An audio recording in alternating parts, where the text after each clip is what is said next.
ایک شخص کسی سنار کے پاس گیا اور اس سے سونا تولنے کے لیے ترازو مانگا۔ سنار نے کہا کہ میاں میرے پاس چھنی کہاں؟ اس شخص نے کہا بھائی مذاق کیوں اڑاتے ہو، مجھ کو ترازو چاہیے۔ سنار نے کہا میری دکان پہ جھاڑو بھی نہیں ہے۔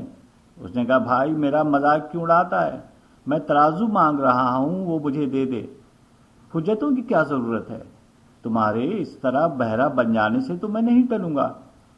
سنار نے کہا میاں میں بہرا نہیں ہوں اور نہ بہرا بن رہا ہوں، میں نے تمہاری تمام باتیں سن لی ہے، لیکن ذرا سوچو تم کس قدر بوڑھے اور کمزور ہو، اپنے کانپتے ہاتھوں سے سونا کیسے تولو گے، اور پھر سونا وہ بھی جو برادے کی شکل میں ہے۔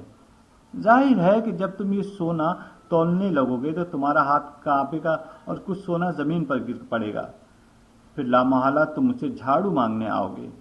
جب جھاڑو سے سارا گرا پڑا سونا سمیٹ کر ایک جگہ جمع کر لو گے تو پھر مجھ سے چھنی مانگنے آؤ گے تاکہ مٹی کو چھان کر سونا الگ کر سکو۔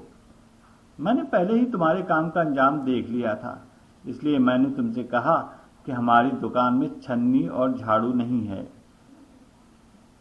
جو شخص کسی کام کا انجام پہلے سوچ لیتا ہے وہ آخر میں کبھی شرمسار نہیں ہوتا۔